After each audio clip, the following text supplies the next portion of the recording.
Hi guys, mega victory mass song. ఈ song కోసం చాలా వైల్డ్ డేస్ నుంచి వెయిట్ చేస్తున్నా. చివరికి ఈ రోజు రిలీజ్ అయ్యింది. ఎంతైనా చిరంజీవి గారు అండ్ విక్టరీ వెంకటేష్ గారు ఆ కాంబో అంటే ఆ ఫీల్ వేరు గైస్. ఇద్దరిని ఒకే స్క్రీన్ మీద చూస్తుంటే చాలా బాగుంటది అనమాట. వీళ్ళిద్దరి యాక్టింగ్ ఉంటుంది గైస్. ఓల్డ్ మూవీస్ లో పీక్ యాక్టింగ్ చేశారు అనమాట. వీళ్ళిద్దరు కలిసి ఒకే స్క్రీన్ మీద వస్తున్నారంటే ఆ ఫీల్ వేరనమాట. సరే, ఇంకా ఈ సాంగ్ ఎలా ఉంది, ఎరగ తీసింది చింపేసిందా అంటే నాకైతే మరీ అంతే అనిపించలేదు గైస్. ఓకే, బాగుంది అని చెప్పొచ్చు అంతే. నేను ఈ సాంగ్ అయితే 3 టైమ్స్ విన్నాను. కాకపోతే నాకైతే మరీ అంత కనెక్ట్ అవ్వట్లేదు అనమాట. నాకు తెలిసి ఐ థింక్ లిరిక్స్ అయితే అంతగా బాలేవు. అంటే సాంగ్ లో గైస్ పర్ఫెక్ట్ గా ఒక దగ్గర అయితే అలా సింక్ లో వెళ్తారు. లిరిక్స్ అయితే అక్కడ కొంచెం బాగుంది. కాకపోతే కొన్ని చోట్ల లిరిక్స్ అయితే మరీ అంతగా బాగుండవు అనమాట.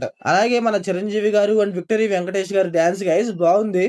ఫస్ట్ ఆఫ్ ఆల్ వాళ్ళు ఆ ఏజ్ లో డాన్స్ వేయడం అంటే చాలా గ్రేట్ అని చెప్పాలి. అది కూడా వీళ్ళు ఏజ్ మర్చిపోయి డాన్స్ చేస్తున్నారు గైస్. నాకైతే చాలా అంటే చాలా బాగా నచ్చింది వీళ్ళిద్దరు అలా డాన్స్ చేయడం. మీకు ఆ డాన్స్ నచ్చిందో నచ్చలేదో కామెంట్ చేయండి గైస్. నాకైతే నచ్చింది. అలాగే ఈ సాంగ్ జనవరి 1st కి అయితే వర్కౌట్ అవ్వచ్చు గైస్. అందుకనే అనుకుంటా ఈ టైం లో రిలీజ్ చేశారు. మందు, ఎంజాయ్మెంట్, డాన్స్ అంతా మన జనవరి 1st కి ఉంటది కాబట్టి వర్కౌట్ అవ్వచ్చు. ఎందుకంటే సాంగ్ లో ఆ వైబ్ ఉంటుంది, అందువల్ల వర్కౌట్ అయిపోవచ్చు మనకి. అలాగే సాంగ్ లో ప్రొడక్షన్ వాల్యూస్ గైస్ చాలా అంటే చాలా బాగున్నాయి. చాలా అంటే చాలా రిచ్ గా ఉన్నాయి ప్రొడక్షన్ వాల్యూస్. సో ఓవరాల్ గా సాంగ్ ఎలా ఉందంటే పర్లేదు గైస్, నాకైతే నచ్చింది. కాకపోతే కొన్ని చోట్ల ఏదో డల్ గా అనిపించింది అంతే. మీరు సాంగ్ చూసి ఉంటే మీకు ఎలా అనిపించిందో కామెంట్ చేయండి. So thanks for watching.